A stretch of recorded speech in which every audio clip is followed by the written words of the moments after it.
Tere pärastlõunat kõigile siinviibijatele ja ka kõikidele nendele, kes on ekraani taga. Mul on väga hea meel näha nii palju inimesi siin ruumis, aga veelgi rohkem virtuaalselt.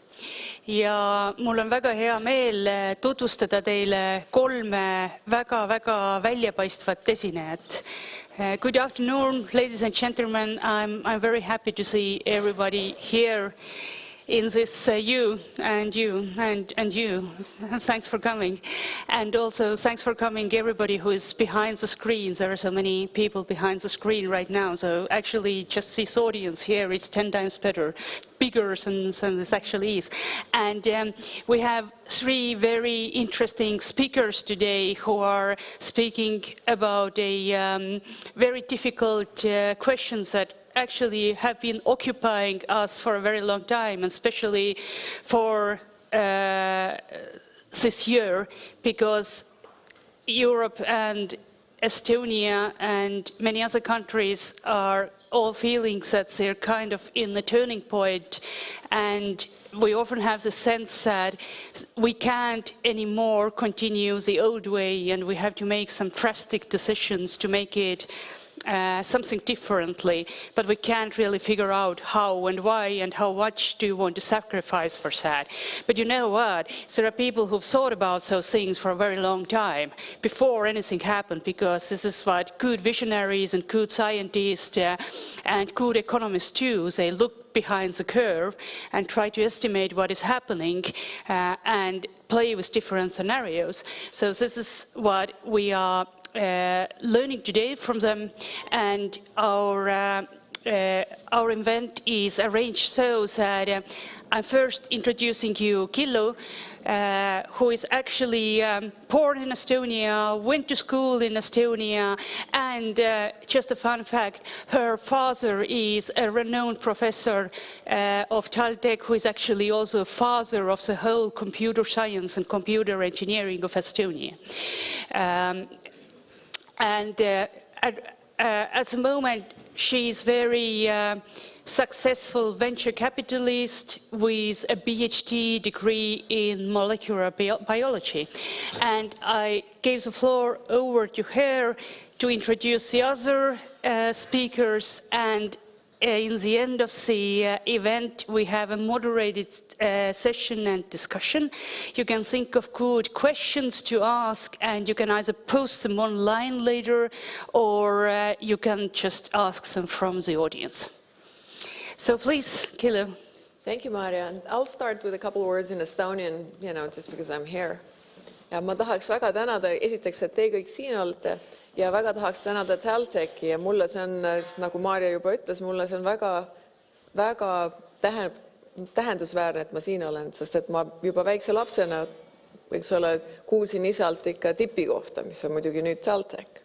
Ja siis sõitsin siit mööda, ja siis oli alati suur austus kogu selle maja ja selle ühiskonna, ja mul oli hirm tehnika ja tehnoloogia, ja ma teadsin, et hästi targad inimesed siin on, kes väga huvitavaid asju teevad.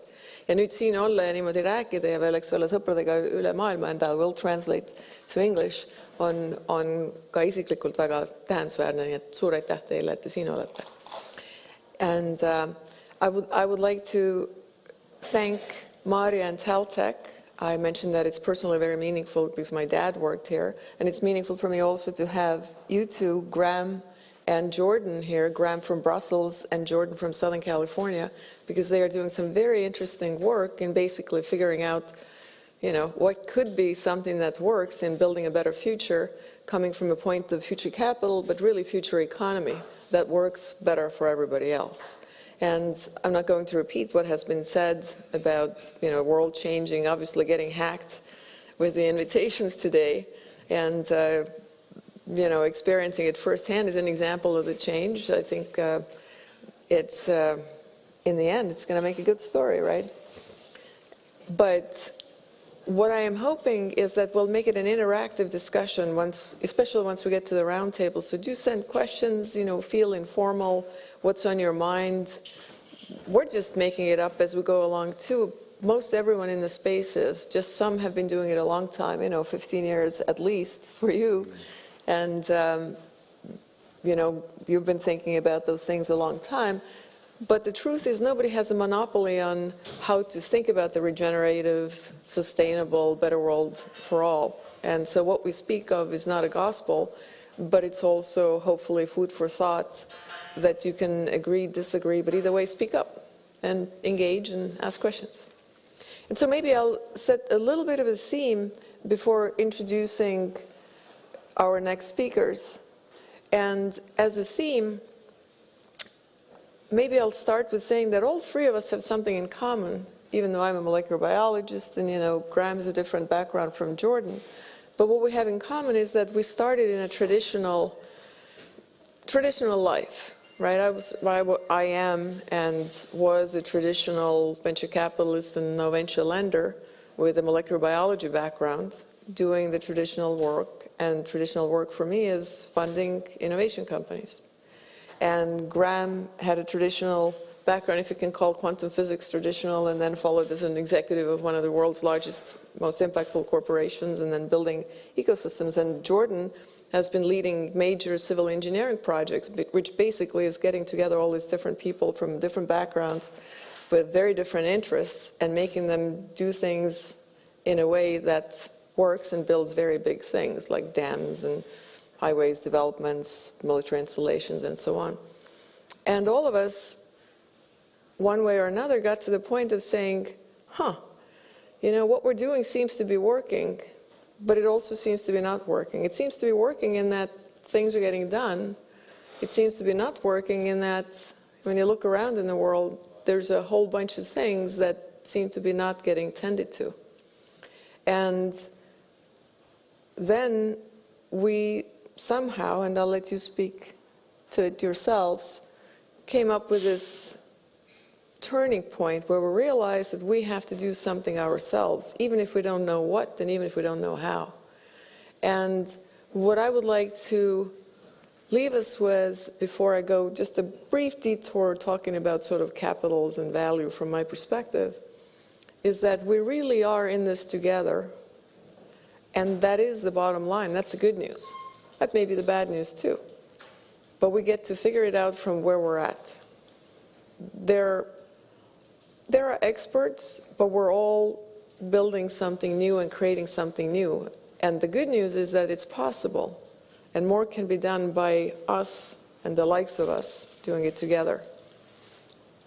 And so now switching gears a little bit. So I've been an innovation funder for the last 22 years. And that means that I've been basically funding life science companies,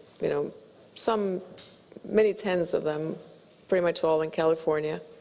And so it builds a certain background, and you start looking at the world a certain way. And so as a capitalist, I look at capital, and I think of capital as, well, capital is something that you use as fuel to create value.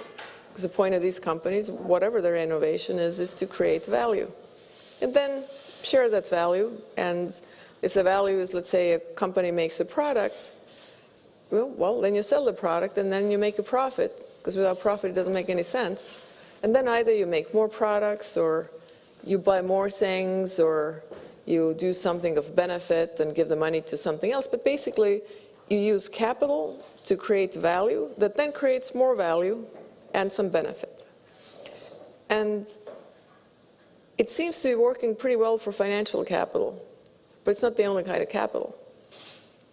And so I think part of the shift that we're making, and it's probably old news for just about everyone here, because otherwise you wouldn't be here, is that future capital is not just the financial capital, but it's these different multiple capitals in combination with multiple stakeholders.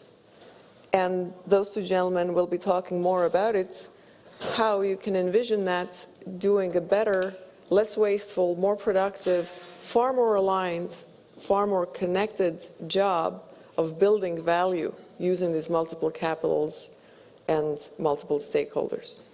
And so maybe just in closing, when I say multiple capitals, okay, that's pretty abstract. What am I thinking of?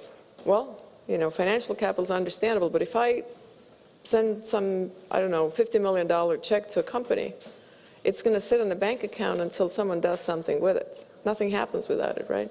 And so similarly, my question and answer, very simple test of is something a capital, is does it build value? If it's missing, am I going to miss it? Is the value going to get built the same way?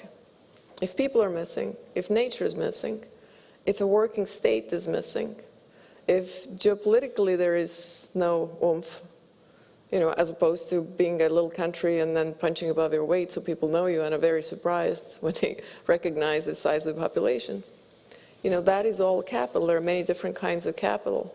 And so capital is fuel to build value versus capital as traditional financial capital. They're two different conversations, related but different. And so the question about how can value and benefits accrue to different stakeholders, and how can we recognize the different kinds of capitals, but how can we also productively engage them so they're aligned rather than at odds with each other right now. You know, we ignore some things, and if we say, well, if it goes missing, am I going to miss it? Yeah, absolutely. Water goes missing, we got a problem. We're in California. We have a whole lot of water gone missing. I mean, 1,200 years ago, drought was as bad as today, according to study of tree rings. You know, that puts things in perspective. So without further ado, I would love to pass it on to Graham, and you have some slides, and perhaps you can give a little bit of your background, and also the whole journey of how you came from the traditional to where you're now, and you know, what you're thinking, how you're thinking, and from here on. And thanks for your attention. I will do that. Thank you, Keelan. Could you guide me on time? Because otherwise I might still be talking tomorrow morning at this time. I don't have time on me, but I'm hoping somebody will guide us in time. Thank you. Please do. Thank you. Beautiful. Thank you. So it's fantastic to be here. Kilo asked me to start with talking a bit about the journey. Well, the journey started, the immediate journey for me being here started 2 weeks ago, or just over 2 weeks ago. Kilo sent me a message saying, Graham, I'm going to be in Tallinn from San Diego. You're living in Brussels. It's much easier for us to see each other from Brussels to Tallinn than you coming over to San Diego. Why don't you come up for a day? So I thought, okay, that makes sense. I will come up to Tallinn for a day and spend a day with Kilo. We've only met online over the past 2 years. So this is actually the first time we've been physically together. Similarly with Jordan, we've only known each other online over the past 2 years. And then, well, you can judge afterwards whether it was a mistake that I made or something wise. But I said to Kilo, is there anything else that I can do whilst I'm in Tallinn? And that unleashed Kilu's creative energy, and she lined up an entire spectrum of things for me to do over this week. And at that point, Jordan came into the picture and said, well, hang on.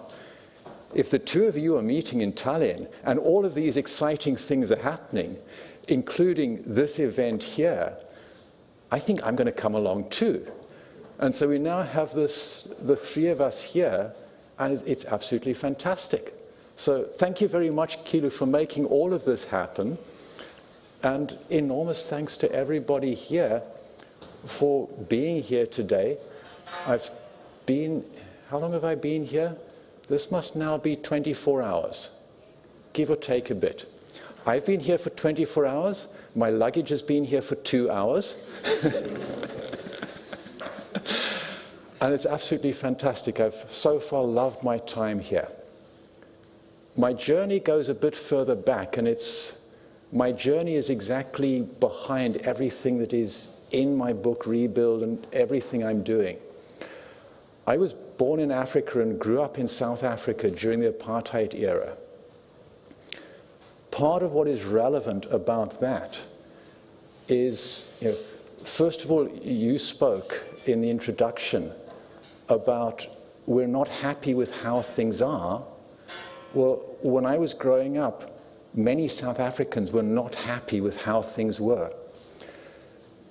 The challenge was, first of all, nobody could agree, right, we know we don't want to be here where we are, but nobody could agree, should we move to here Or should we move to here? Or should we move to here? We just knew we needed to move away. But away isn't a direction. To is a direction. And the second thing that was missing was nobody had ever made that kind of a transition in history before, from an apartheid context into a post-apartheid context, in any way that was even moderately smooth. It was always extremely violent changes. So nobody could agree on where to move to. Nobody knew how to move there in a way that would take everybody with them. So everybody was trapped in fear. Nobody moved. And there were two highlights in the South African transformation which I find very, very relevant to today. One of them was a dialogue process that was organized. And it was a dialogue process that went across the whole country, bottom up, grassroots. And the South African Constitution today is informed by a dialogue process that included all kinds of people across the whole country. Each sentence in the Constitution can trace its roots back to that. And the second set of dialogue processes was held in secret in a closed environment with representatives of all of the key stakeholder groups, all of the different political perspectives in the country. Business, everybody was in there.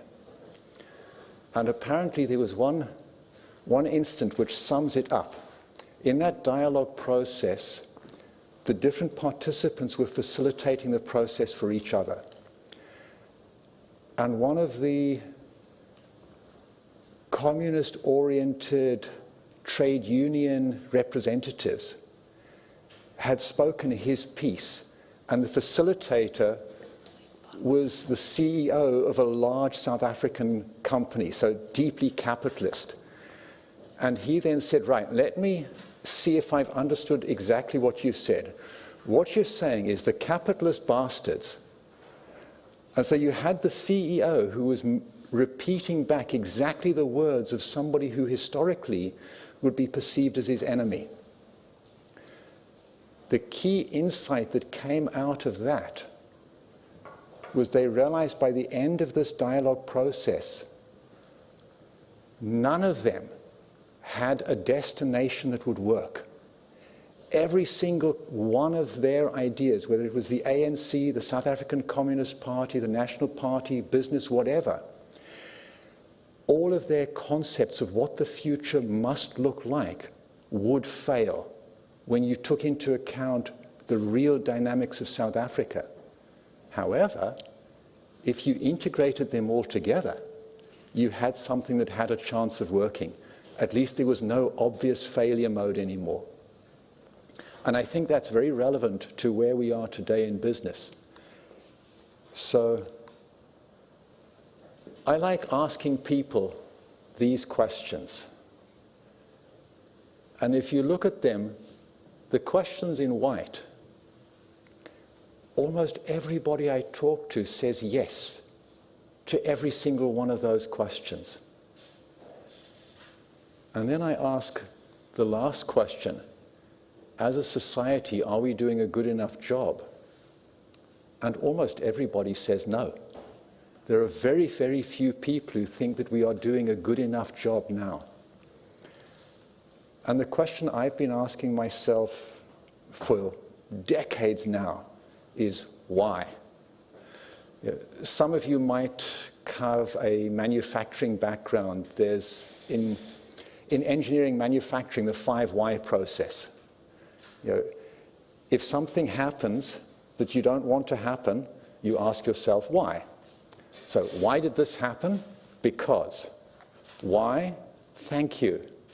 That is superb, very helpful. Why? And you keep going, why, until you get to the final, why does this happen? That's where the second part of my background has come to play. So my first love was particle physics.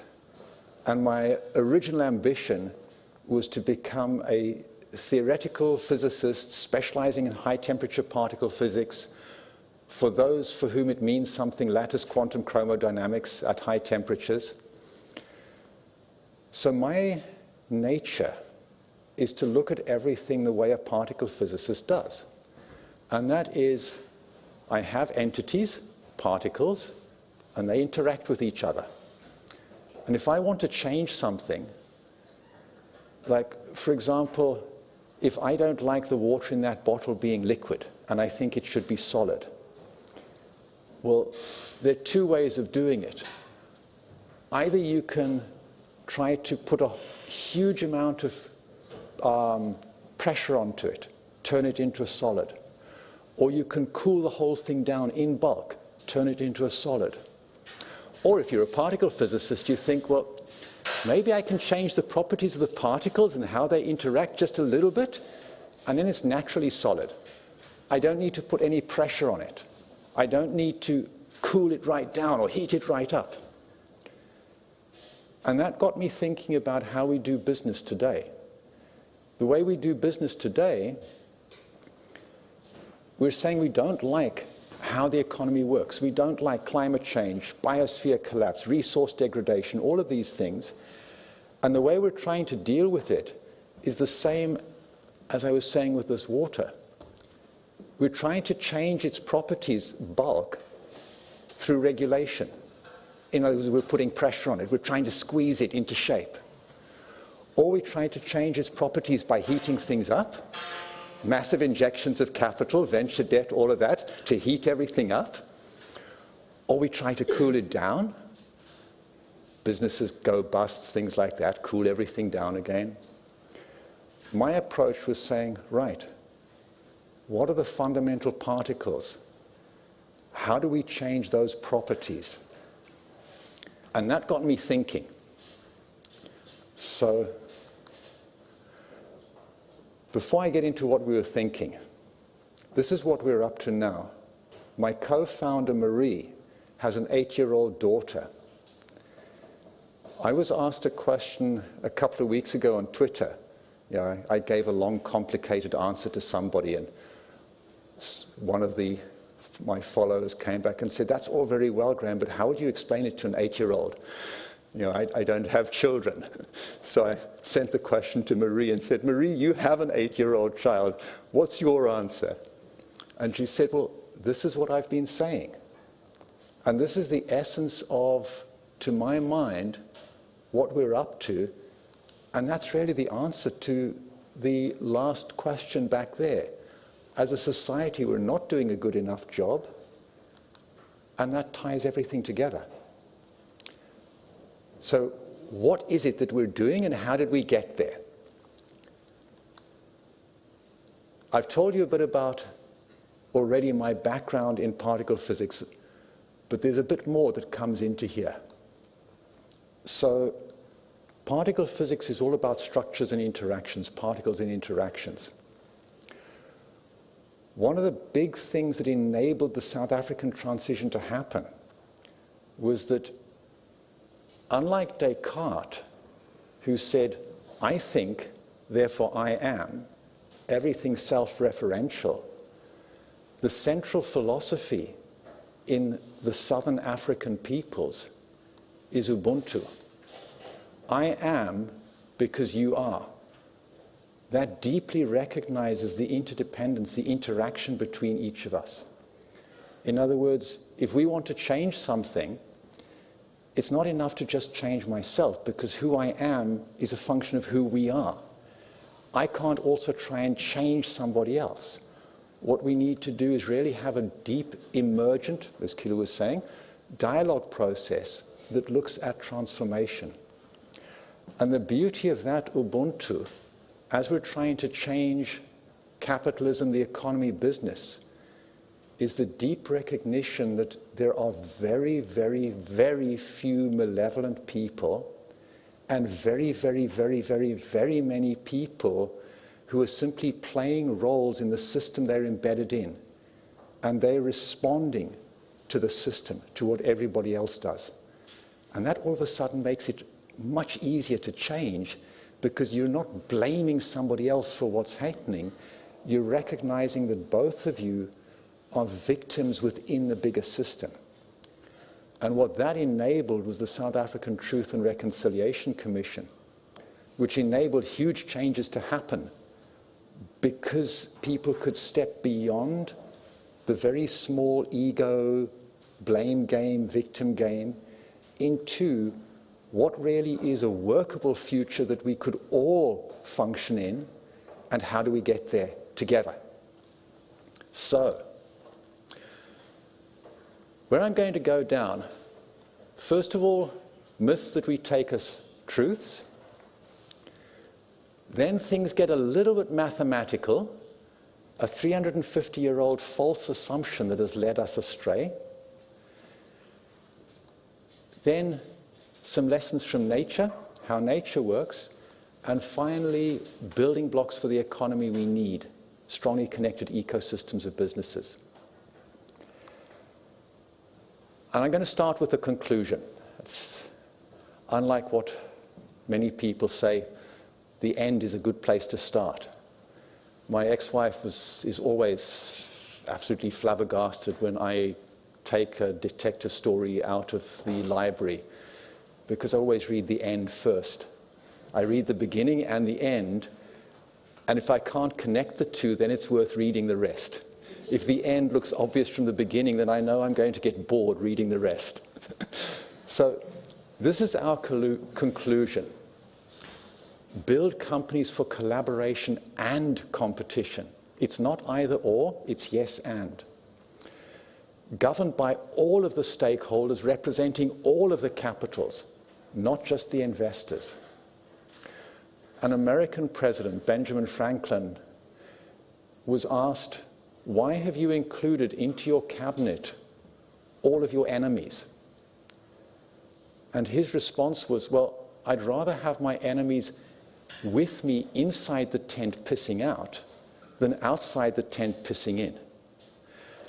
And that's at the heart of what we're doing here. You know, bring in the people that you see as your enemies.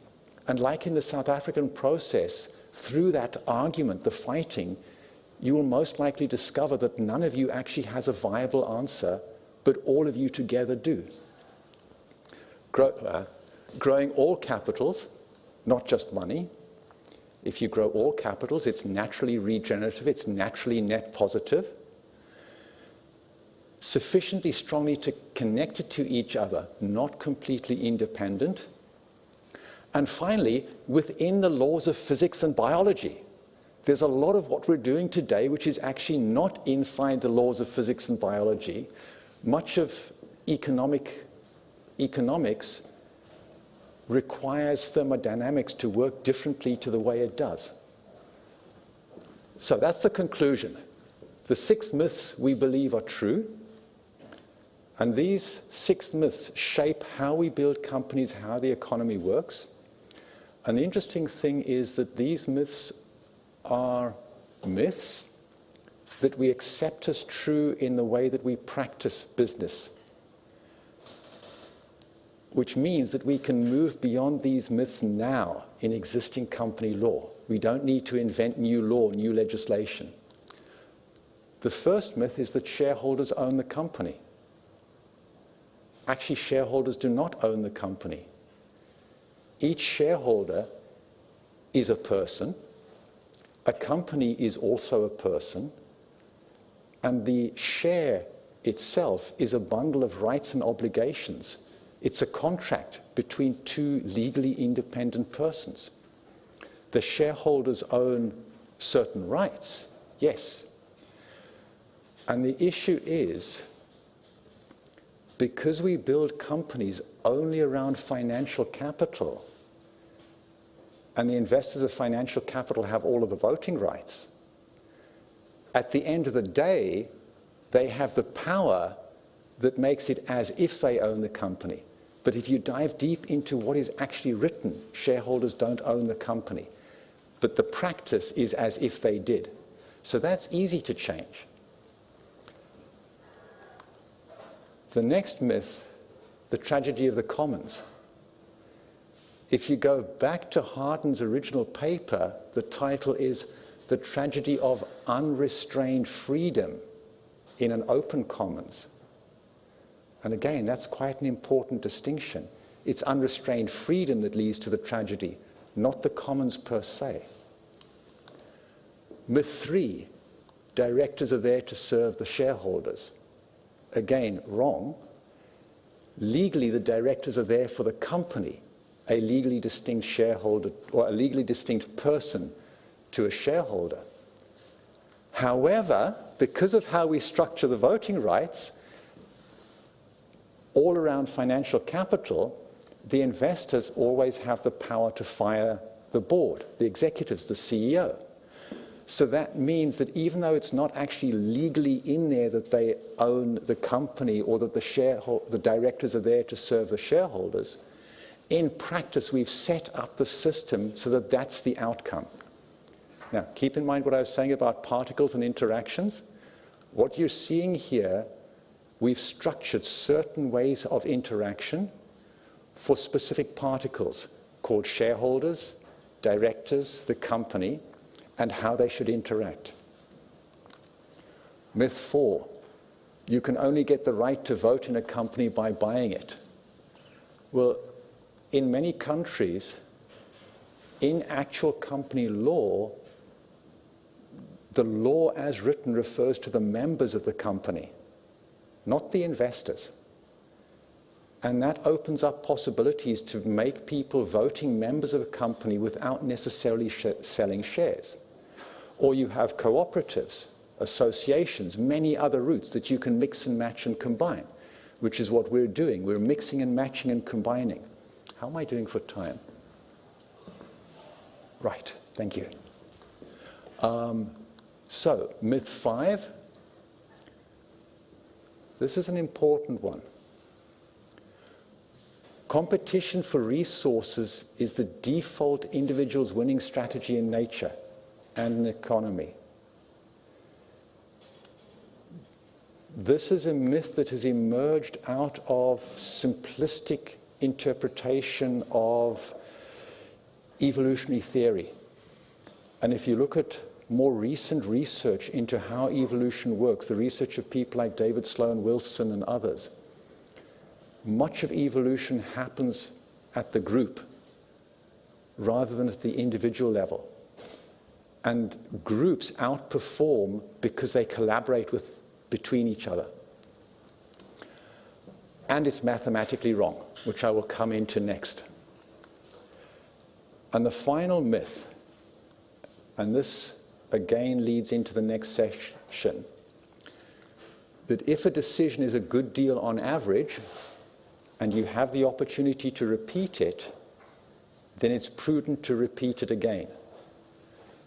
And what you'll see in a moment, if I were to offer you an opportunity where on average you would expect your bank balance to increase by 5%, and I offered you the opportunity once, it would be wise to take that because most likely your bank balance will increase by 5%. If I offered it to you a second time, a third time, 100th time, what you'll see in a moment is that it would be really, really, really stupid to take that deal because the world doesn't work that way. So that tees you up for the mathematical section. What it all means is that we can do an enormous amount within existing company law and existing laws of physics. And keep in mind, company law is our invention. We can reinvent anything we want. Physics and maths isn't. We can't reinvent that. Which is what makes this important. Economics emerged 350 odd years ago from the same sources as thermodynamics and much of particle physics. However, about 150 years ago, some new understanding emerged that hasn't gone into economics.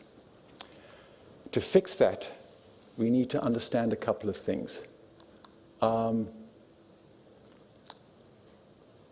couple of key questions here. Number one, do you gain or lose wealth in proportion to your current wealth? Well, in many real-life processes, in business, in nature, everywhere, the answer is yes. Like interest. You earn interest as a percentage of your existing bank balance. Second question, how important is unpredictability in business decisions? It's pretty important to the extent that some research is showing that the only curve that fits company collapse, company demise, is the same curve that fits species collapse in evolution. In other words, completely random. No specific cause. Very. So long as unpredictability is important in business decisions, we have to use probability, which I've just covered. So here's the mathematical bit starting. In an unpredictable world, what we learn in business school and the basis for much of economics is calculate the expectation value. In other words, all expected outcomes, the average is sum all possible outcomes and weight by the probability. Very simple, easy to do, bingo, away you go. So if you have some starting wealth, at some later time, your starting wealth is the time multiplied by the average growth rate, and away you go. So the real formula is much more complicated. If you have a situation where something is changing in proportion to its current value, so it's multiplicative, not additive, then you cannot use that equation. It gives the wrong answer. You have to use that equation, which is the sum over all possible paths, where the path is the product of all outcomes. It's what's known as a path integral in physics. And the real problem with this is that if you're lucky, it's only hard to calculate. Almost always, it's impossible to calculate in closed form. Impossible. All you can do is brute force. And very rarely in our economy is the simple way of calculating the expected outcome equal to the true way. Very rarely do you have the conditions necessary to cheat. So, brute force. And the issue is, for business, if you calculate it properly, that number is always smaller than the simple number. Always.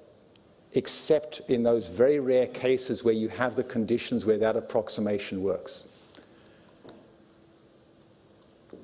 Actually, what you get is that answer, the shortcut profit that you would calculate, minus the square of the volatility. And that number is always positive. That's why you always get a smaller number.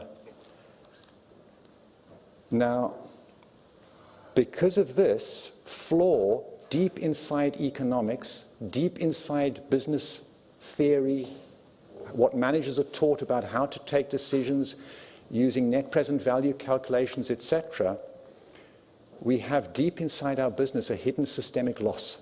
We have lossy business. The example I gave you at the beginning, if you use the simple formula, it says expect a 5% gain in your bank balance. When you use the right formula, it says if you repeat this over time, not just do it once, but you repeat it over time, expect a 5% loss. So let's try this out and see what happens. Well, here you see exactly what happens. These are 100 companies where I'm actually doing the brute force calculation, seeing what happens to each company over 365 cycles of repeating this choice. And remember, the naive average says you expect a 5% growth rate. And that's what you see right at the beginning. If you do it once or twice, yes, you get that 5%. You do it repeatedly, you get a 5% loss. And the median company tracks very nicely the predicted 5% loss line from the correct formula. How can we eliminate those losses? Well, we're not going to change the world. We're not going to eliminate uncertainty from today's world. Can we reduce the impact of uncertainty? Absolutely, that's possible. And this is where things get a little bit sneaky. It's a bit like taking Procter Gamble or Apple mixed together with a fund. So, for a business, your expected company profit is your average product profit minus the volatility squared. That's what the formula tells you. If you have 100 cooperating companies, you divide that volatility by 10. As soon as you have resource sharing, collaboration, the impact of the volatility plummets. Now let's compare a bit. Procter & Gamble, 65 brands, 65 billion in net sales. 22 of those brands are over 1 billion in revenue. Now, as a thought experiment, imagine some private equity fund completely replicating P&G. They have 65 businesses delivering $65 billion of revenue, and 22 of those businesses, $1 billion net sales. Naively, the two should perform identically. There shouldn't be any difference. However, when you go back to that path integral formula, you see a big difference. The difference, though, comes in this. In Procter & Gamble, at the top of the pyramid, you have one P&L account. You may have 65 budgets reset annually, but whether one person's salary gets paid or not is independent of the success of that business in that quarter or that year. Whereas a PE fund is structured very differently. And the key difference that you see in there is that in a Procter & Gamble, you have a lot of collaboration, a lot of resource sharing. That's what enables P&G to have such a smooth, steady growth rate. This shows exactly what happens if you introduce a blend. If every single company of these 100 shares 1% of their resources with all of the other companies after every cycle, you completely transform the dynamics. And that's only at the 1% level. If you go to a 99% collaboration, 1% competition, now all 100 companies start to track exactly on that 5% growth line. So the message behind this is that the idea that we have to compete, that competition is the best, is based on a flawed understanding of the actual real-life dynamics in business processes and in nature, which means that we're using the wrong equation to calculate what we want to get out. If I go back just briefly, if I wanted to actually hit this average growth rate, I would need to increase the profitability of every product I sell significantly, or use many more resources. This is why we have such a lossy business process. So, how much more time do I have of the 45 minutes I was meant to use? Let's see here. Greg, Can somebody help? Yes. Well, right, I will keep going then. So, But yeah, if you can just sort of tighten it up a little so we'll leave some time for Jordan as well. yes, I will Thank do you. that.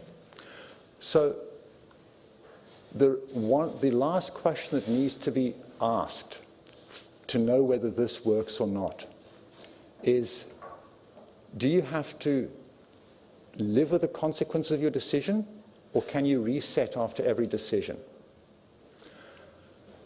And extend that question to all capitals. For example, this is why the neglect of this is part of what makes our lives so challenging. I cannot compare myself to any of you. Nobody in this room can compare themselves to anybody else, because every one of us has had a unique life path. It's the entire life path that matters, not where I am now. Similarly with countries. Estonia has had a path through history, and no other country has had exactly that path, which means that any comparison between Estonia now and any other country is actually neglecting almost everything that is uniquely Estonian. Similarly with South Africa. What was able to happen in the South African transformation may not be possible in any other country, because they have a different path to the point where they tried the transformation. So this comes back to myth 5. Competition for resources is not the default in nature. Actually, collaboration is often the default winning strategy for individuals. And myth 6, a decision that is a good deal in isolation is not often a good deal repeated unless you are collaborating. So, we're busy making the impossible normal. How? Lessons from nature's economy. Think of our economy as just a set of systems and interactions enabling a flow of resources so that human life thrives. An economy is a tool that does the job of provisioning, provides resources from where they're abundant to where they're needed. An ecosystem in nature is exactly the same thing, but with a different intended point of service. Each of us is an economy, a set of systems and interactions. And it's well known in people who study natural ecosystems that if you want to heal a natural ecosystem, connect it with more of itself. So if we want to heal our economic systems, our social systems, connect them with more of themselves. So we'll build a future regenerative economy by building strongly connected ecosystems where there is collaboration and resource sharing as well as competition. Startup, set of systems and interactions. So build startups for interaction, for connection. The more connection, the more interaction, the more you heal the economy and the ecosystem, the more you build something that is regenerative, that is net positive. Question is, what should we connect? What value should flow, and how? And also, why is this not normal already? Well, back a while ago, the highest possible tower that you could build was 162, maybe you could get up to 165 meters. And then somebody by the name of Gustav Eiffel came along and said, hey, let's build something twice the height. Boom, up went the Eiffel Tower, because he used different construction materials that behave differently under compression, tension, etc. So if we change the particles of how we build business, we'll change the properties. Remember particle physics?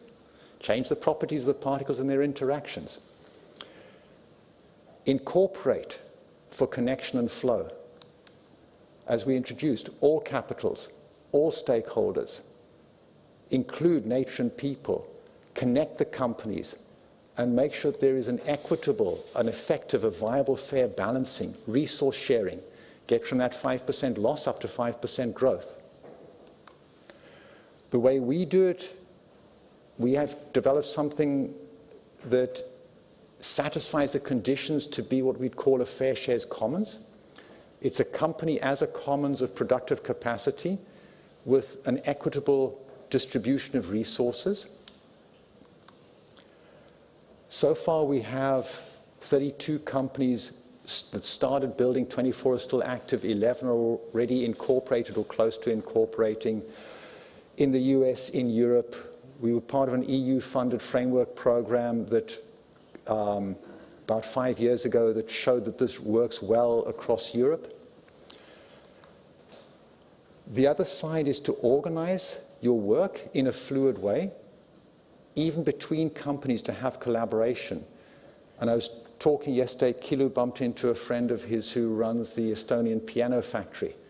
And we discovered that they collaborate quite closely with some of their, what would you naively think of as competing suppliers or competing companies.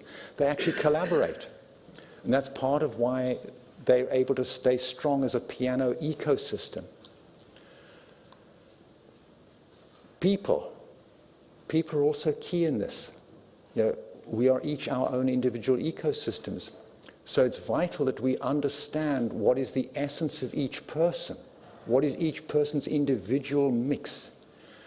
So we have an adaptive way that helps people interact with themselves and each other, their hardwired nature, how they think and what they think. That goes a bit deeper into that. I won't go into that now.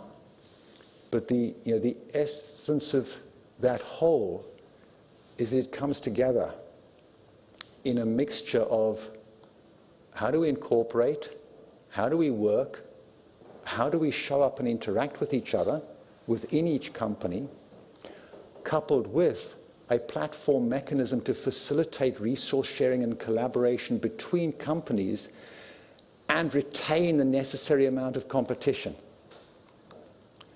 So that's how we're doing it. I won't go into that. The outcome is building strongly connected ecosystems of startups. And some of the numbers that we're aiming for is, at the moment, 1 in 12 startups delivers real capital growth, really benefits the investors, let alone what happens to the rest. We believe that if we get this working properly, it should be somewhere between 2 and 8. So there's huge potential in that to get a world that actually works for human beings and for nature. Conclusion, build companies for collaboration and competition, governed by all stakeholders, not just investors, growing all capitals, not just money, sufficiently strongly connected to each other, not completely independent, and of course within the laws of physics, mathematics, statistics, etc. In part of the work we're doing, we're working with a UN-sponsored organization, Future Capital, and all 3 of us are part of a working group I'm running on scaling this, spreading it out under the auspices of Future Capital so that we can actually hit all SDGs. And that's me. If you want to connect with me on Twitter or on LinkedIn, that's my handle there. And I will hand over now to Jordan. Thanks, Graham. Beautiful. Thank you. All right, feel free to stand up and stretch or take a break or whatever you need to do. It's a long session. Let's see, what time are we wrapping here? What time do we start the next roundtable? Maria, what do you think? We have 50 minutes left for the whole session, including the discussion. 50 for the whole thing. Okay, perfect. You'd like to... Why don't we do this? I'll just, let's move into that section kind of naturally, and whenever you think it's the right time to come up, just come up. So we'll be super flexible. So yeah, come up now, and we'll just kind of start. I'll start talking, and then we'll just see how it flows. Is that okay? I can also interrupt you from there. No. Come up here, so you can. I told you to provoke me, So. Right. Yeah, provoking thing. Yeah. Okay, so I'm going to risk just taking a little reset. Since Graham was doing more of a technical presentation, I don't have any slides, so I just want to try to make the next 50 minutes the deepest dialogue we can. None of us, like Kilu said, have all the answers, and we're in a totally emergent process at probably what we'll look back on as a total quantum phase shift in how society and living systems and governance and economy are interacting. So I'll kind of start going, and then just whenever we're ready, we'll get into dialogue. So could I invite you just to take a moment or two of silence with me? And we'll just kind of reset. I'm going to close my eyes and just kind of reset. I'd invite you to do the same, and then in a minute, let's try to just show up as present and conscious as we possibly can for each other.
So when you're ready, let's start thinking together. So Graham was starting, I want to sort out some levels of abstraction, because when we're talking about total transformation of complex systems, we can get lost bouncing up and down through the different levels of abstraction we're dealing with and just end up bouncing. So Graham started at a middle level of business, right, and how we build interconnected ecosystems of business that are totally realigned and reintegrated in service of life. Welcome, sir.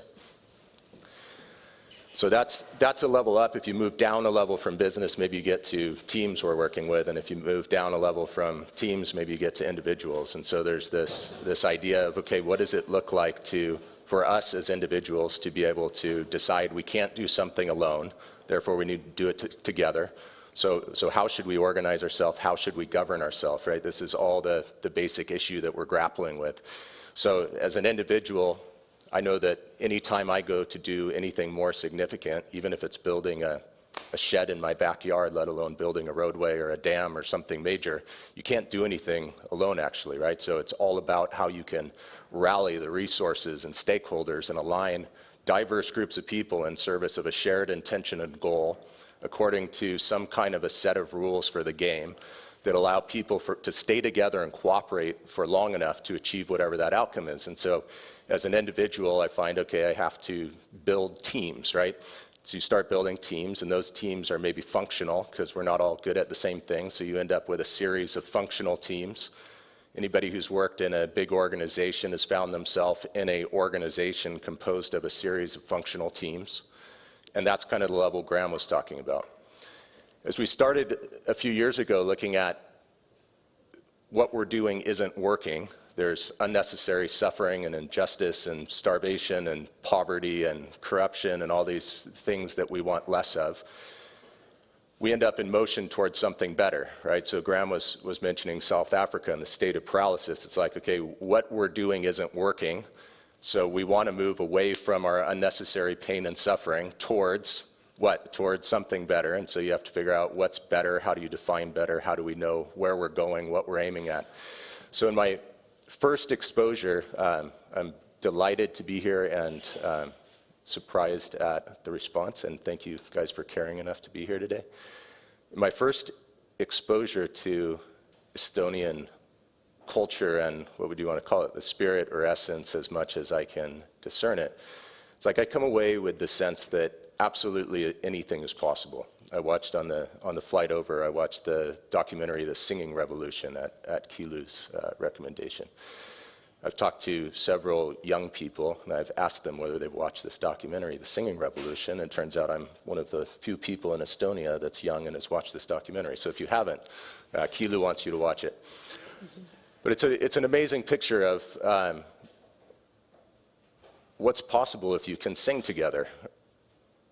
And so what is song? Like, why was it song that was able to unite a nation in the face of absolutely overpowering, tyrannical oppression, right? What is it about song that like lifts our spirits and ennobles and inspires us to stand together and to take the risks and to risk linking arms and singing, even if it might mean a 10-year sentence in Siberia, right?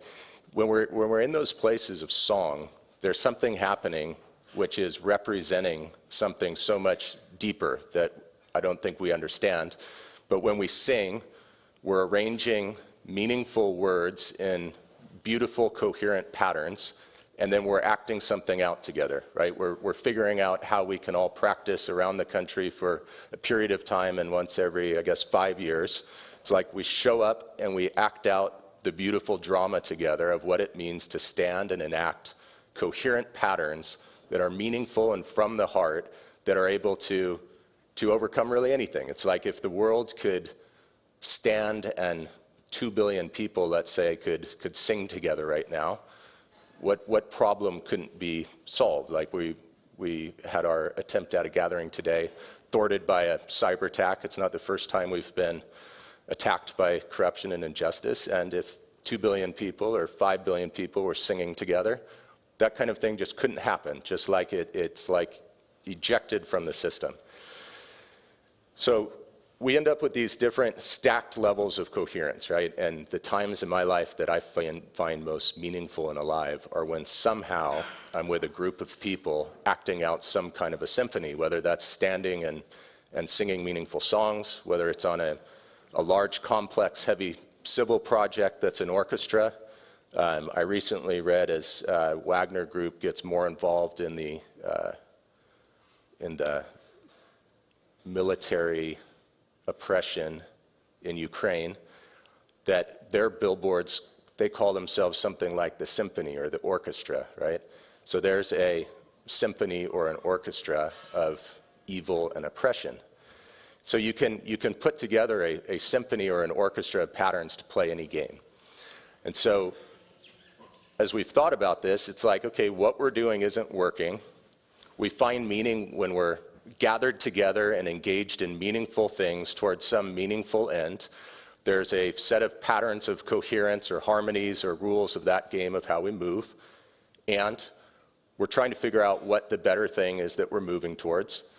Graham and I were working for a number of years on opposite sides of the Atlantic, trying to figure that out and how those patterns manifest themselves. We came to really similar conclusions on the fundamental brokenness of trying to get self-interested humans into self-interested companies that would then try to compete and out-exploit each other, and hope that somewhere down the road, enough self-interested exploitive activity taken against each other was going to somehow produce the outcome that we want. Maybe there was this idea that if we all do what's in our self-interest fervently enough, if we close out all the boundaries, figure out what we want, and are self-interested hard enough, an invisible hand will guide us towards where we're going. And the problem is we haven't seen that, right? We look at the way that things are manifesting, and maybe over some unknown amount of time that might happen, but for now it's not. And so it looks like we have to more consciously try to organize ourselves, right? And when we more consciously try to organize ourselves, Graham gave a picture of what it looks like in business. We've also found that, for instance, in the States, when you try to self-organize yourself and do what's right, in a lot of places it's illegal to do what's right, because you end up with all these different governance structures, regulations, whatever it is. And so you want to make basic changes that are right in the community, and you can't, because we've set up the whole system in a way that's antithetical to that being able to happen. So what you end up is, okay, we want to transform business. Why?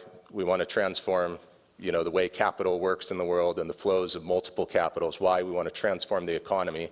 Can't transform the economy because we have this whole governance structure that we set up that is not particularly conducive to that, so we can start, but maybe we also need to transform governance. And then once you start looking at transforming governance and society, and then next door you've got wars going on and geopolitical issues, and you're trying to figure out how a lot of people aren't going to like freeze to death in Europe, let's say, then you go, okay, well this is really a bigger problem, right? We have deep social rifts, we have deep geopolitical rifts, we have deep, as you guys are aware in the United States, for instance, like I bet if you went and asked people, where are we going? Why? What do we value? What's worth sacrificing for? Like, what is this enterprise that we're engaged in? There's no answer right now. And not only is there no unified answer to what we're going to aim at and try to hit, there's almost the opposite of that, which is existing power structures trying to divide and conquer and separate and keep people scared and divided and pitted against each other. That's the same thing you see playing out on the international stage right now. So moving up levels of abstraction from transforming the nature of business to, I think that over the next 10 or 20 years, we're talking about a total transformation of our way of being as a species on planet Earth. That's the only thing that might possibly work to try to secure the future for our children and grandchildren that we're working towards. And so I come from a really pragmatic, like cowboy boots in the dirt, mobilizing people and machines to move mountains and build bridges and roadways and dams and try to actually reshape things. And so relating back to this issue of governance, something magical happens on work sites where what you're trying to accomplish is too big, absolutely, for any organization, any team, any one group of stakeholders to accomplish in isolation. So someone has an idea, it gets articulated into a conceptual set of plans and specifications. Over time, that gets deepened. And then you're trying to figure out how to bring together private financing, government financing, international organizations, all the different trade partners, get everybody centered on a single unifying aim. We call that designer's intent, is the legal and philosophically correct principle.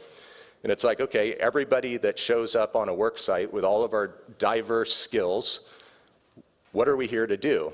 And so the first thing anybody has to do is figure out what the designer's intent is, and how does my unique skills, perspective, reason for being here match up with that, and how am I going to be part of a team that functions coherently in a team of teams that together can manifest some kind of an orchestra that measurably brings an intention into reality.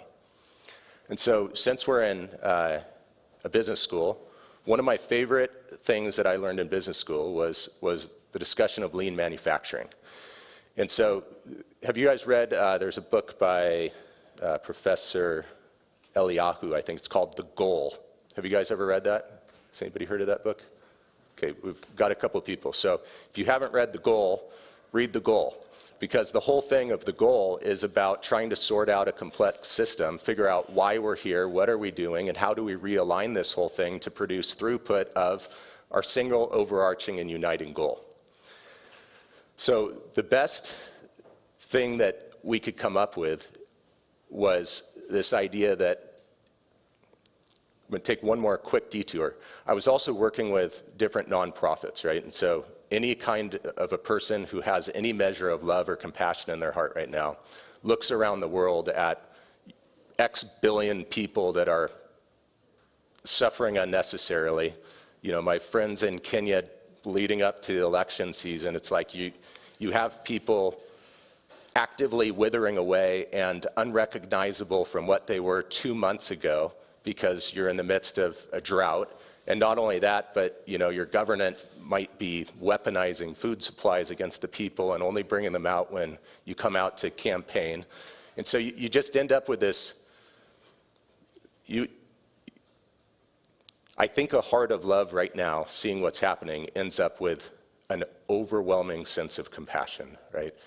And it's like there's so much hunger and there's so much poverty and there's so much suffering, and it's all sheerly unnecessary. It's all because we're allowing that to happen. Like there's plenty of food, there's plenty of technology, there's plenty, back in the 1970s, we knew that there was enough technology and resources and materials for every single being on Earth to enjoy probably a higher standard of living than any person on Earth had ever enjoyed in the past. And now here we are 50 years later with all the miracles that have happened, and that's more true than ever. So all the suffering and injustice and everything that we see right now, every one of my friends around the world starving right now, is happening because we're allowing it to.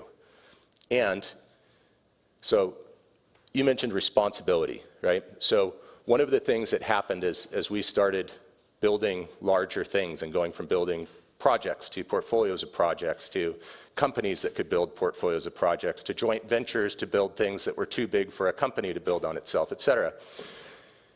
We got a harsh education in how corrupt things were. And that ended up in a lot of people losing a lot of things. And when I watched the singing revolution, you realize that any suffering or injustice we've ever gone through at the hands of corrupt power structures is nothing compared to what some of you in this room lived through. And so with the deepest humility, I respect that there's billions of people who have gone through far worse suffering at the hands of injustice than we have, and let's look at what's happening next door right now. Like, I'm here, I'm alive.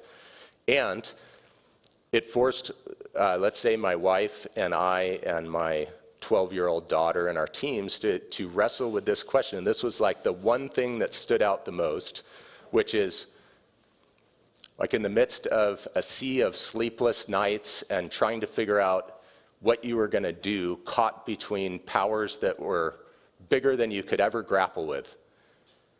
It's like the question that I couldn't escape from every time I woke up at 2 a.m. was, what is my relationship to structures of corruption and injustice as they manifest themselves to me?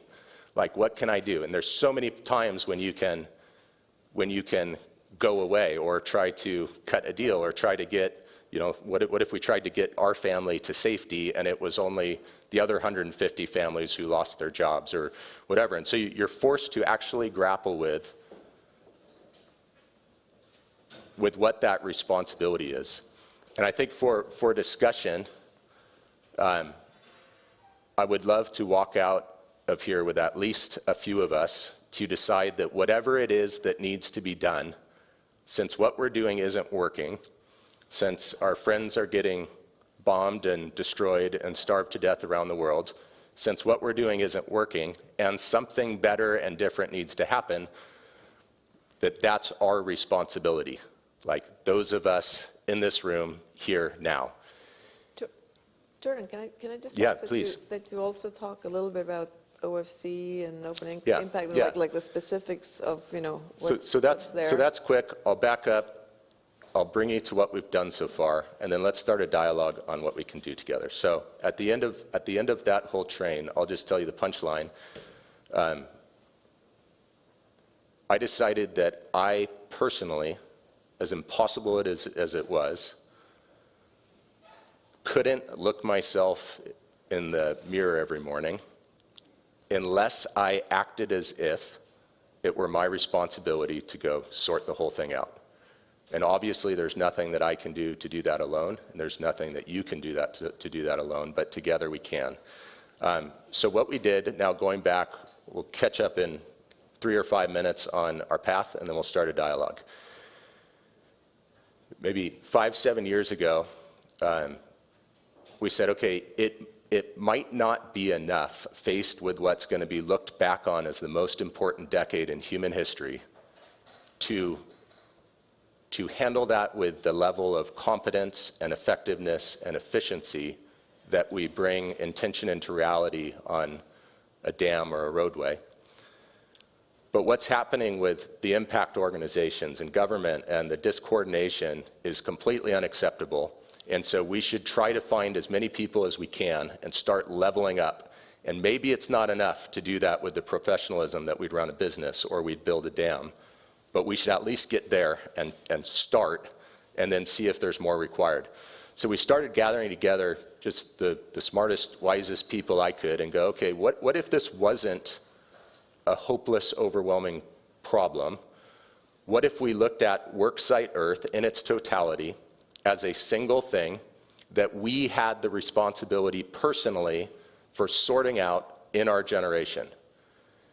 Could we possibly conceptualize any kind of a plan or a critical path that might work to produce throughput of some kind of overarching and uniting goal that you could say any way you want, but it's what flows from love? And so maybe it's something like the total integrated development, well-being, and right relationship of all generations of life. It's something like that. So what could we do? We started with, we realized that that was going to take like everybody working together, and that the obstacle to that was going to be the issue of governance. So as soon as, it's like, why don't we work together? It's basically because we don't understand how to organize ourselves. We don't understand how to govern ourselves. And so we spent, I think I mentioned before, we spent the first few years trying to articulate a legal and governance structure that nobody owned, that could last for multiple generations and be capable of dealing with public finance flows, private investment flows, and philanthropic flows towards a single coordinated basket of action. So that was kind of the first little bit of advancing the critical path. It took a few years.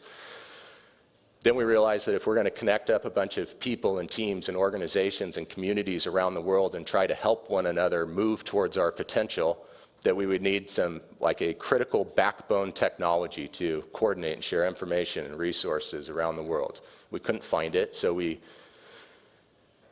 found someone who had had a vision 10 years before and been building that, and we combined some resources and brought a few executives together. We built a very cool technology that I hope will be of service to some of you in this room.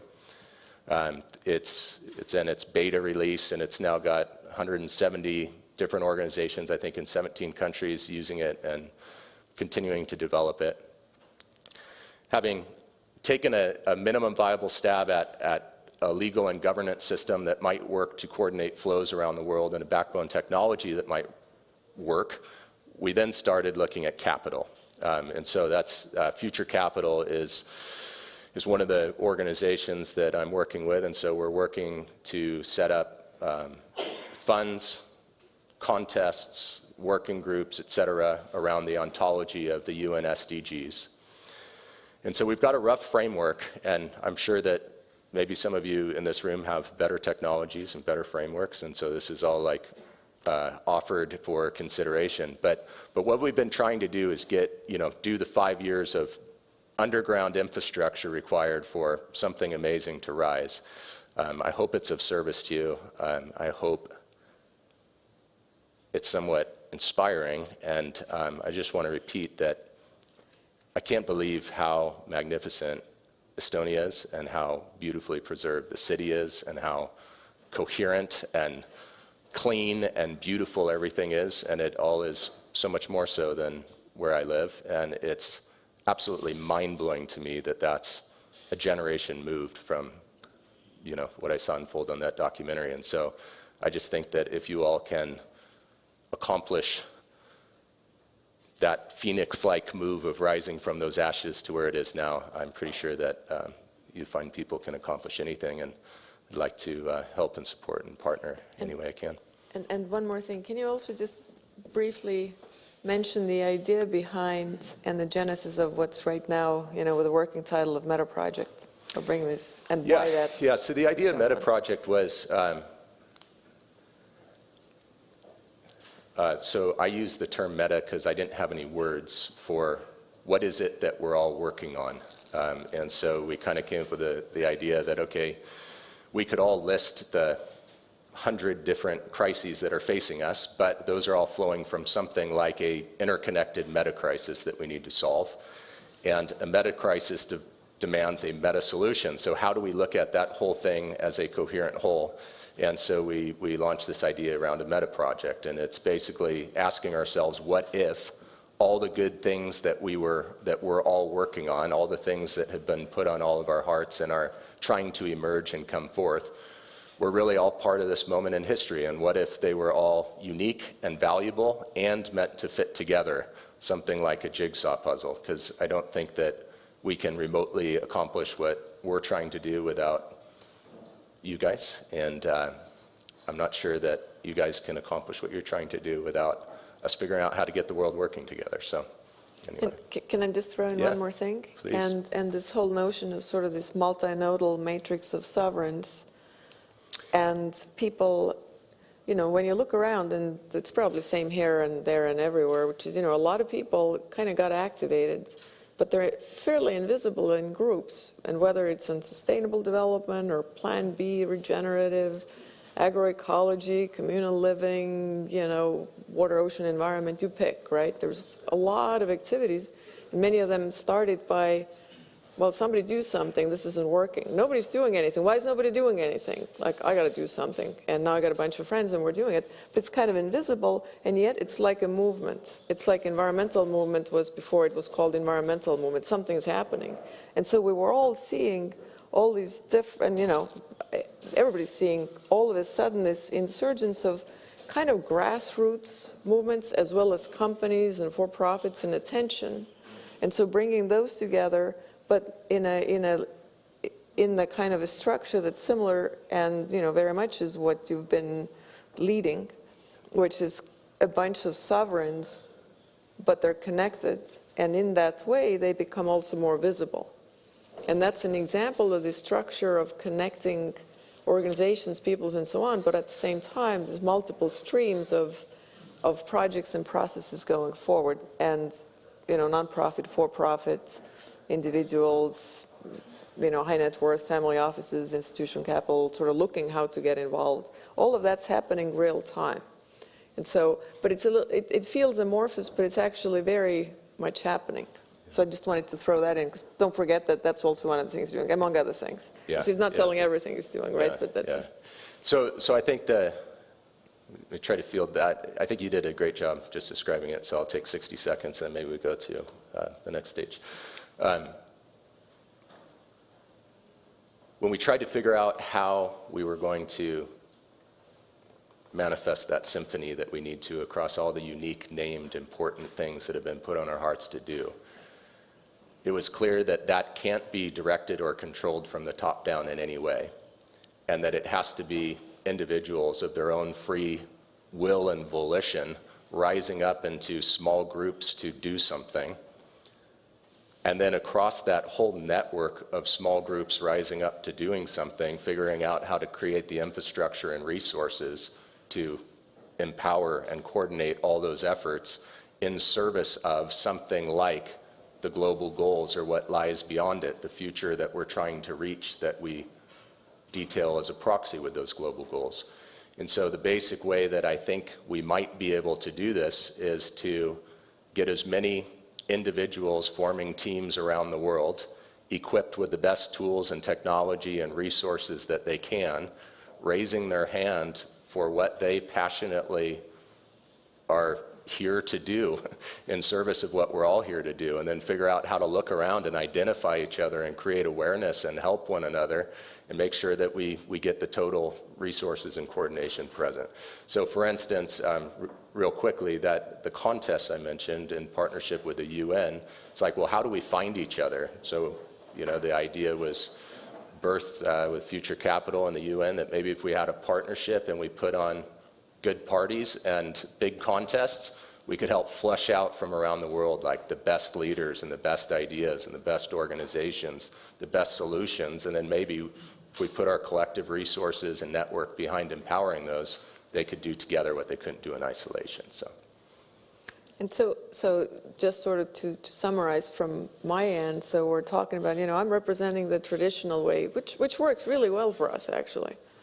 We've done great. We've funded, you know, I'm not here representing my company, but I could say that the industry has done really well. All this has been happening, and it hasn't made a real big difference in the crisis of the world. In fact, the world's sort of going this way, and, you know, we're doing our thing, and it works. And then Graham's working about, you know, how do you do business in a way that creates value using multiple capitals, but in this connected, aligned way. And then Jordan's talking about how do how do you take everybody and everything that might work going towards, that thing that might be the united goal? And practically, even though it sounds very abstract, it's a whole bunch of practical work that's ongoing, that has been ongoing, and that has been sort of united, not just philosophically, as in it can't be, authoritarian, up-down kind of a pyramid structure, but like how do you make it so that it works legally, so that it works economically, so that, regulators and taxers and different countries can actually have it work. It's kind of complicated, and it's happening anyway. So I think these are sort of the perspectives that are actually happening, even if it sounds kind of messy. And it is messy. It's a bunch of stuff and a bunch of people doing a bunch of things. And that's probably what's going to get us there, if your math is right. So over to you, Maria. Thank you very much. If I'm fiddling here with my iPhone, it's not because I have Because you're bored? focusing difficulties. It's because I'm asking whether I can get questions from audience, and there have been a lot of reflections on what you've been talking here. It looks to me that one of the aspects common to all of them is said about a complex system. So you all try to say that you're kind of welcoming the complexity of the systems, and you think it's a driving force for breaking the old taboos or breaking old habits, so to speak. Well, it would be interesting also to, I know there are many economists here in the audience, so it would be also interested in getting the views from economists and mathematicians about that, especially also answering to people who think that networking and not working is just one letter apart. And but to be actually very straightforward, there is a point in that, because all this networking, which is really important, that we team together, that we build teams around common goals, and again, this is an extra effort, isn't it? So we're paying more and more effort with collaborating, interacting, and we just simply have less time to actually build that real added value, which is like, I don't know, designing new plans or figuring out how to get better plans which are more winter hardy, or build better bridges or so on and so on. So in your calculation specifically, how much have you considered that the complexity actually has its cost, right? You're referring a little bit on that because of these equations of a combinatorial or explosions you were saying, we were showing there with different paths and different probabilities. Although I don't think, in my opinion, you can't even talk about probabilities there. You should talk about uncertainties, which means that you cannot calculate the probabilities, which means you also cannot calculate that shortcut, because this is built on assumptions, the probabilities. Yes. Yeah. Does it make sense? What Like nature? Yeah. I said like nature. Yes. I think that was already a problem that Richard Feynman, very, very elegant, already calculated. This is the information science principle limitations. You can't increase the system order level without putting in energy. And at one point, increasing the order becomes exponential cost. So these limits can be calculated. Human brain in psychology has the same limits, which were already pointed out by Daniel Kahneman. And that's why we are unable to work in bigger groups than 100 people, 100%. You said that 100, just, I'm just bouncing back, I'm making it up while ago. Have you heard about Dunbar number? Yeah. Yeah. It was a guy who was actually an anthropologist, and he was investigating old tribes, and they figured out that people can afford building relations with about 100 people, just accidentally about 100, 130 people. And this is because building up those relations is so energetically costly. I said you can't do more, and it's, let me finish it. What was really funny was that people were saying, yes, this was old times, because people didn't have those, you know, all these means of communications that we now have, so the Dunbar's number should be much bigger than that. But actually, by looking at that, it isn't. Even if you have 5,000 contacts on LinkedIn, your Dunbar number is still about 100.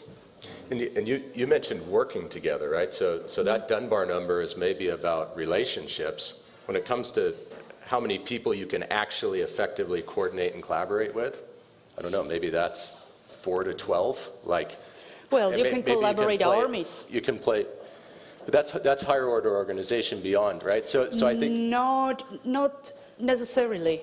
For example, like take an example of what is happening now in Ukraine, and read the analysis of, you know, different strategies and paradigms of different armies.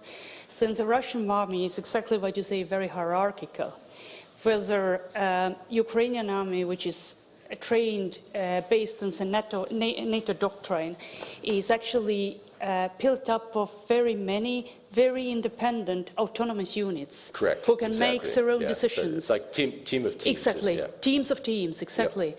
And so you can actually work armies, but you know the structure of the army has to be different. Yeah, you can't micromanage a big hierarchical system. Yeah. Exactly. So I think a beautiful thing happens is that the smaller and more empowered you make the teams, the more people can sing together, right?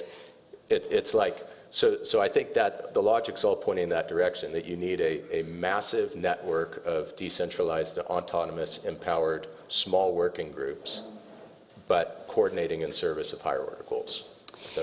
Which is not self-organization. Because self-organizing systems could also drive the system into an equilibrium, which is not the best one.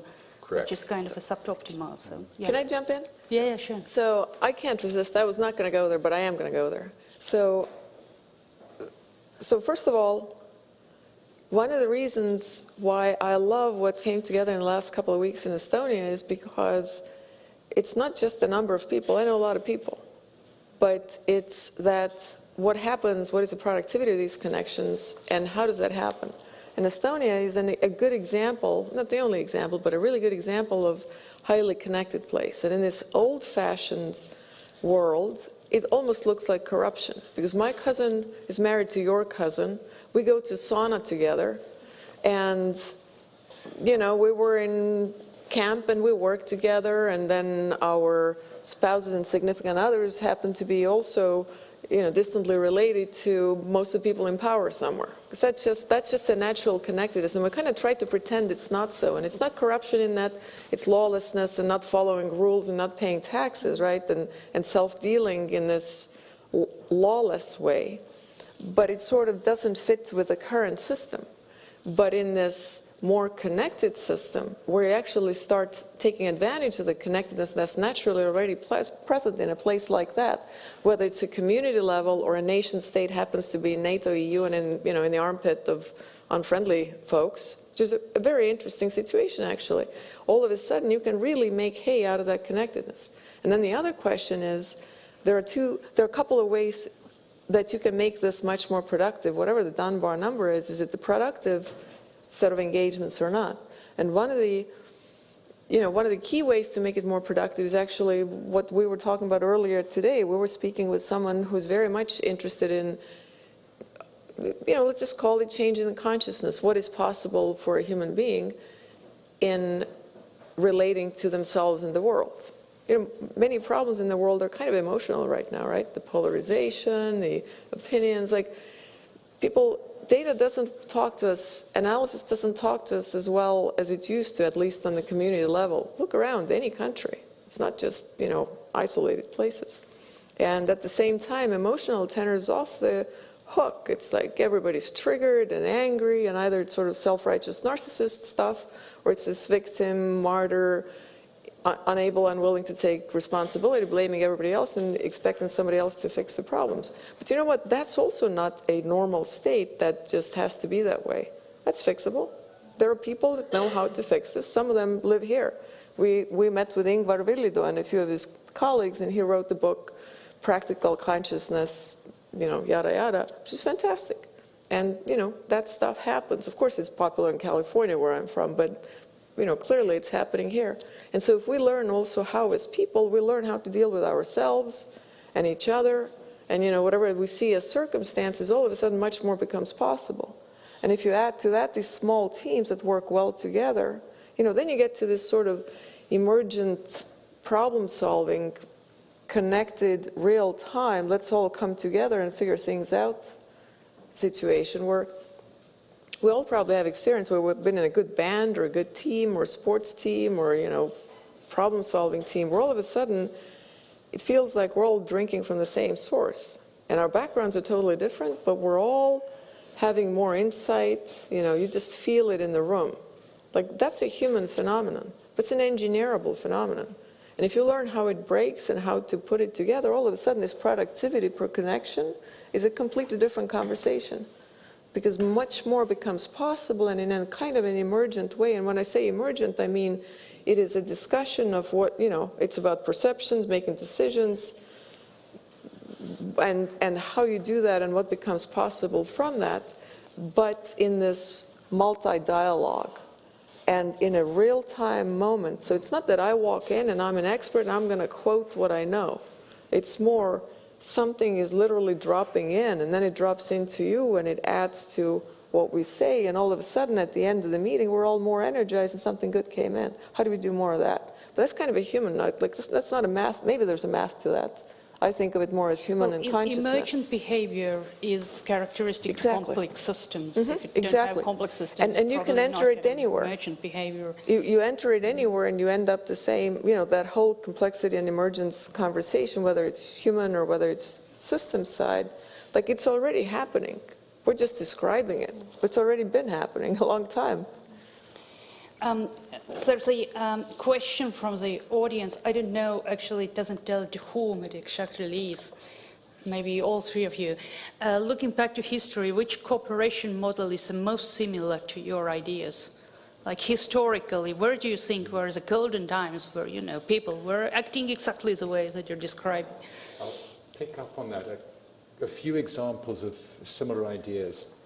So one of them are the old guilds. The guilds have a lot of similarity to what I'm talking about. I don't know the Hanseatic League in detail, but from what I see, there are similarities there.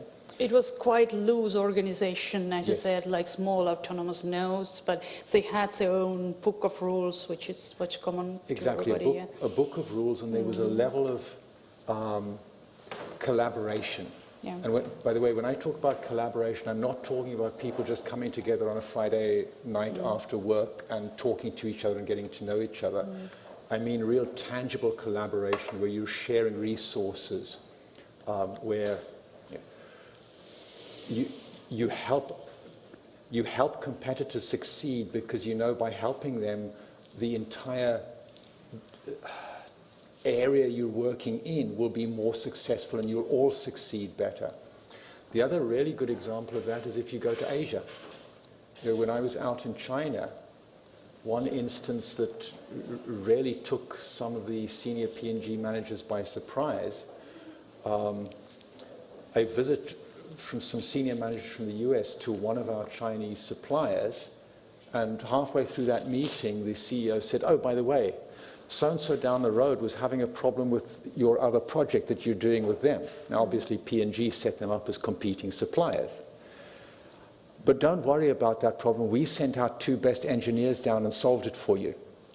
So, those two suppliers, whilst P&G thought of them as competitors, they saw each other as collaborating competitors. They were collaborating for the good of industry as a whole, and competing on specific projects.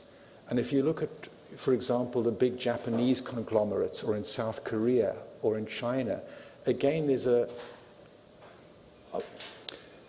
let me take Yamaha as an example. Some people who ride motorbikes, like me, think of Yamaha as a motorcycle manufacturer. Other people think of Yamaha as a manufacturer of outboard motors.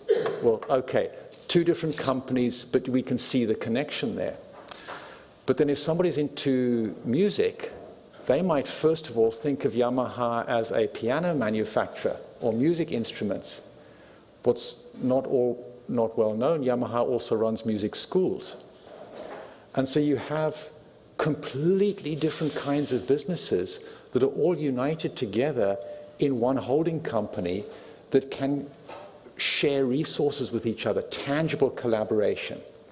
And that's what makes the difference. If you're living in a world where where the dynamics of processes that change some resource, if those dynamics are multiplicative, which they often are in nature, and if there is any element of uncertainty, then pooling resources is a better strategy than not pooling resources.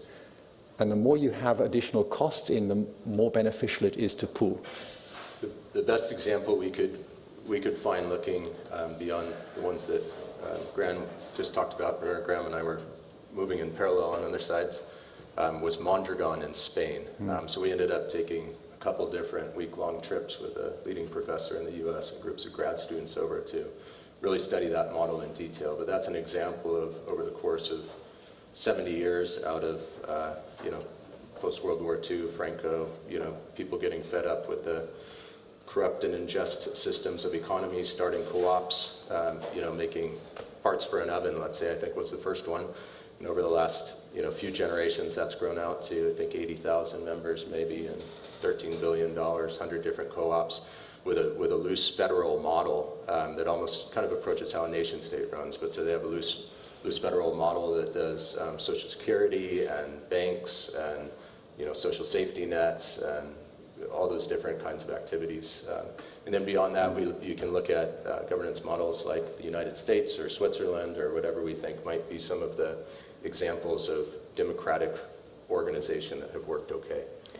I'm noticing there are a few questions in the audience as well, a gentleman here, and I mean, Mario, that's for you, but I just wanted to say that since I know that you're looking at the online ones. Yeah, there was just one more very interesting. Definitely, but there are about 5 times more people in the audience, so I try to be fair in online, I mean, yeah. But please, who would be the first one to... yes, please go on, you were asking, yeah. Okay, thank you. My name is Emmanuel, I'm from Nigeria. I have 2 questions. The first one I will direct to Graham, and it's about the South Africa you mentioned, because I'm actually doing a thesis on leadership in turbulent times with high uncertainties, and one of the resources I'm analyzing is Mandela's debate with Clark at that crucial moment of reconciling factions. And then there's a video review of that interview, of that debate, and then analysis of how South Africa has fared since then. And the consensus in that analysis is that it hasn't fared very well. So my question is, do you think the reconstitution of South Africa, that is a common identity, that it does not, rainbow is a temporary phenomenon. The stable condition of rainbow is white light. So do you think we can make white light out of the rainbow nation of South Africa? That is the question. You don't have to answer it. I would like to stay in touch if possible. Then my second question is to everybody. I believe that to change the world, you have to do something that has never happened before. So the answer I was expecting from you to that question that came from online is that there is no such organization. Because in those organizations you are mirroring have existed and they have not solved the problem you are seeking out to solve, then if you are mirroring them, then you are not serious about solving that problem. So are you ready to I call it stepping off into the wild, that is, into the unknown, to find an intractable solution? That is what I am about.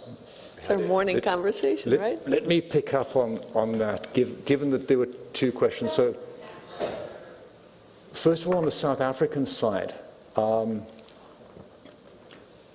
we're comparing, did South Africa do well or not well, the challenge that we have is that the meaningful comparison is how well did South Africa do on the path it followed versus all of the other paths that it could have followed.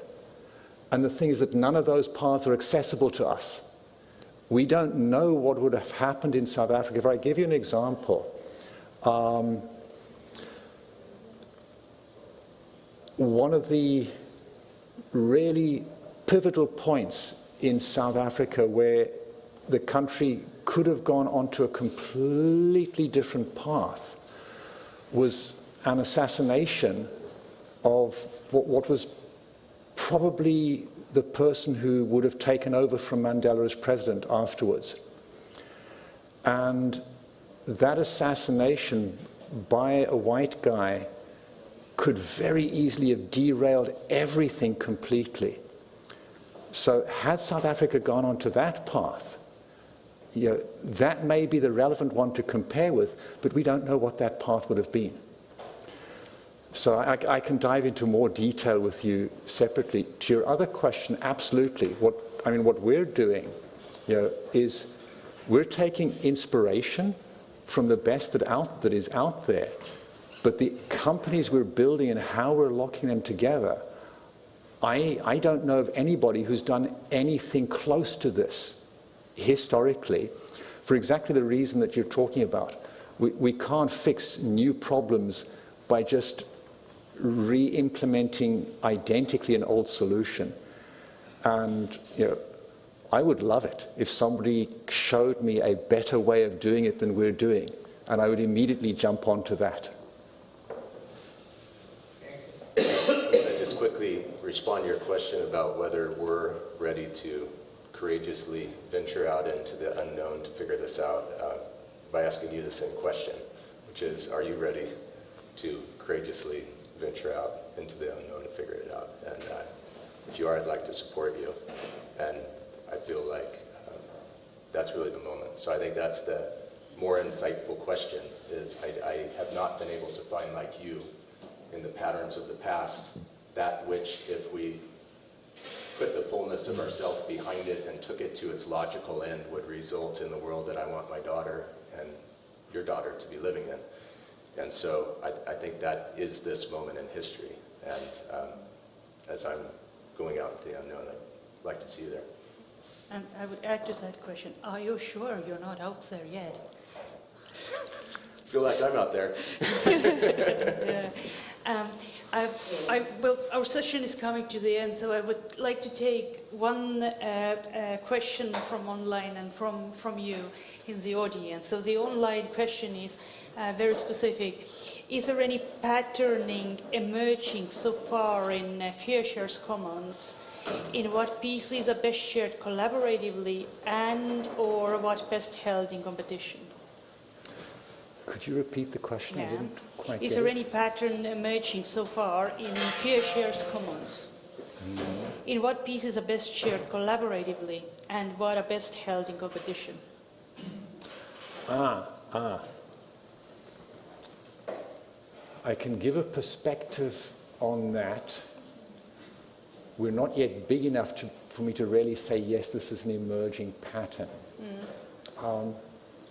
What's your best guess? Yeah, the best guess is that where you absolutely need competition is in terms of which ideas work better than other ideas. So I'll give you an example that I have heard of a competition that Siemens ran, which illustrates that, on contest to a range of different universities, build a better engineering solution to this problem. And there was a central website where every university published their progress every week. And what they ended up with was still one university had the best solution. But all of the solutions were far better than any of the solutions Siemens had expected to get out of it. So that's where competition is necessary. And that's where nature competes, and it drives evolution. And it also tells you why diversity is necessary. Yes. Nature didn't Yes. make one perfect flower and one perfect bird and one perfect bug, right? I mean, there's everything, and it happens And constantly. why variability is necessary. Yes. Yeah. And in that example from Siemens, you have the competition and the collaboration mixed together. It's not here or here. It's the appropriate mixture of the two. Yeah. Yes. We have more final Hi, question. Marie. I'm a management and digitalization scholar. So thank you so much for very inspiring talks. I think one of the questions that I think is part of the old patterns of thinking from economy is this idea of growth. And I just wanted to get quick reflections on, so for example, what Kilo mentioned, the growth of social capital. Up to a point, great. Beyond, corruption. Growth of data capital in a platform, up to a point, great. Beyond that, Cambridge Analytica, manipulation of elections, etc., etc. So does each capital have a different inflection point from which growth becomes pernicious and we shouldn't pursue it? And how do we know this point? And how do we grow all capitals, but not beyond those points? I'd like to take a stab at it, but I have no informed expert answer on that, so just take it with a huge grain of salt. I think it's a question of power. When it becomes a question of power, then the issues around power show up. That's at least what intuitively it feels like, and from the world that, you know, I live in the world of growth and funding growth and watching what happens with growth. And at the same time, you know, the world I live in, which is funding innovation, that's still kind of blue-eyed, good, change the world focus mostly. That too changes and gets more corrupted, if you will, as companies, you know, mature and scale and different behaviors, incentives, and perversities Did show up. Hanseatic League become corrupted before it disappeared? Is what? Hanseatic League, did it become interesting. corrupted? I'm just thinking. Interesting question. Graham probably has an answer to this too, but to give an analogy of systems of the body, right? It's like if we're trying to form an emergent structure of how we organize ourselves through governance, economy, society, purpose, meaning, spirituality, whatever you want to put in that bucket.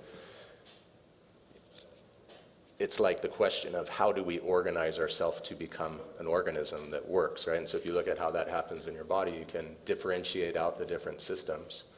And then you have regulatory systems that establish a range of health around each of those and then keep them all in there. So the answer I would say is that you sound like the kind of person that could help figure that out. And we don't know.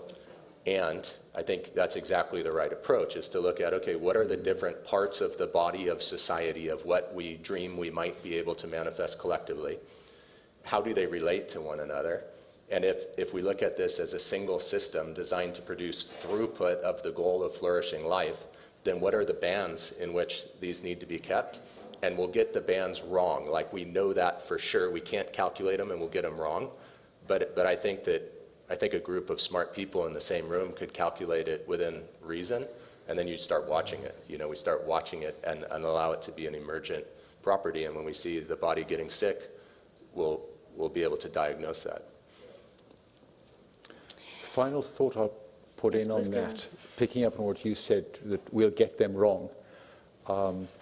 If I look at nature, nature has processes that dynamically respond to the changing context to keep things at a point of viability. And this is as if we had a pendulum, and we say, right, this is the stable point of the pendulum. We'll let everything oscillate around that stable point.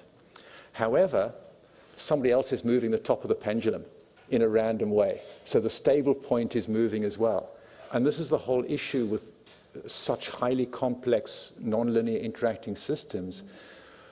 The stable point itself is constantly changing. So in a sense, your question can't even be answered in any closed form.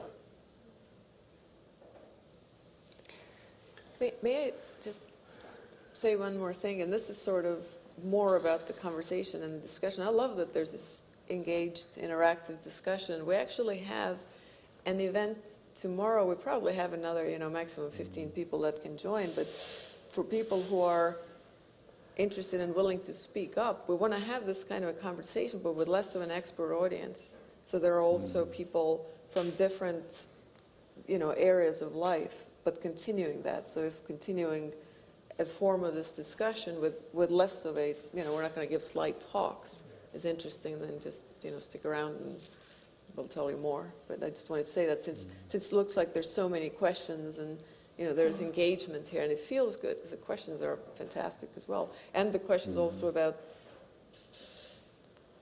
we're consuming more resources, and it's the really big questions, Feynman's and others, we're not really answering those either, but they're still really big questions. Physics has to offer many limitations, but there is very little we can actually,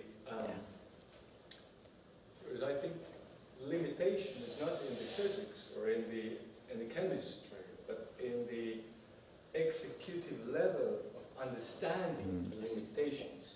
And that's my question. What is the key question, I would say?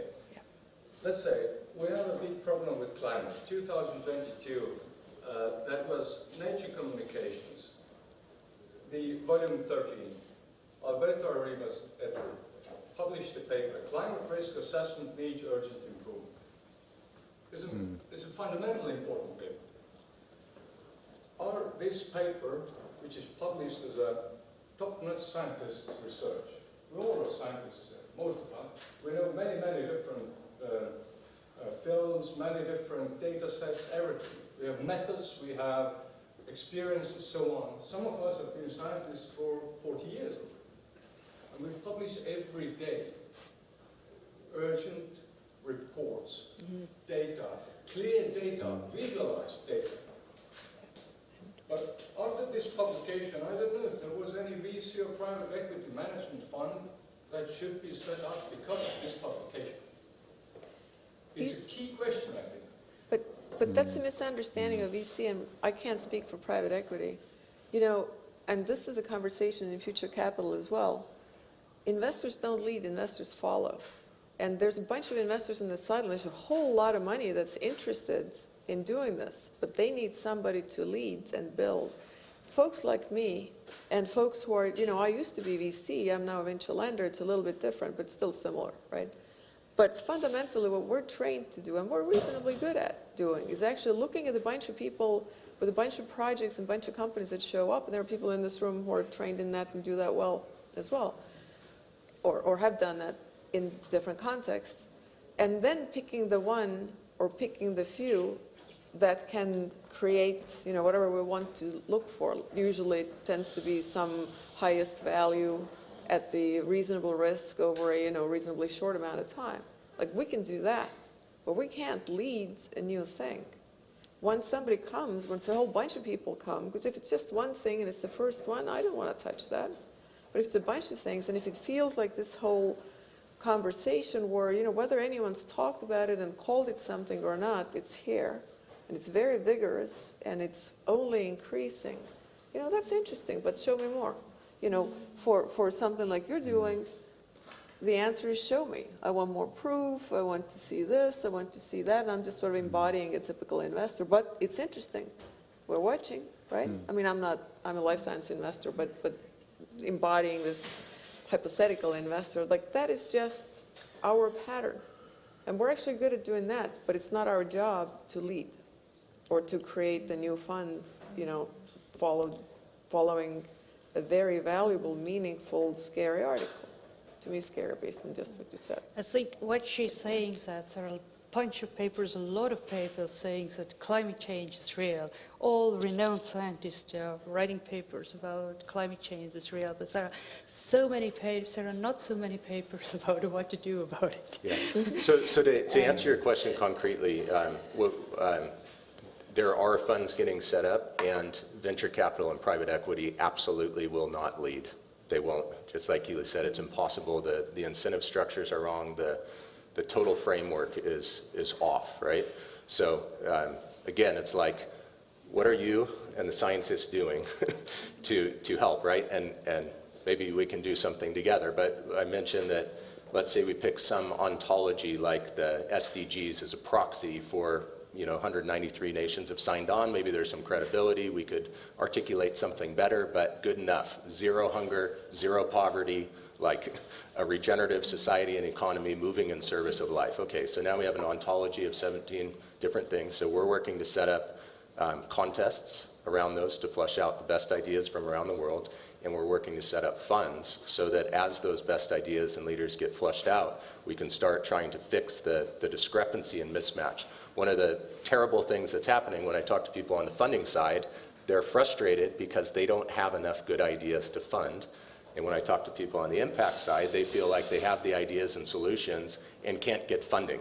So in the tech stack we built, that was back to years worth of work going, how are we going to solve that, right? How are we going to make the markets between the trillions of dollars of capital chasing even negative returns to try to find out where to go, and the brilliant, beautiful, smart people around the world who know how to make it work. And then I think you just nailed it. It's like, it's in the execution in the middle. It's the backbone, it's the infrastructure, it's the coordination.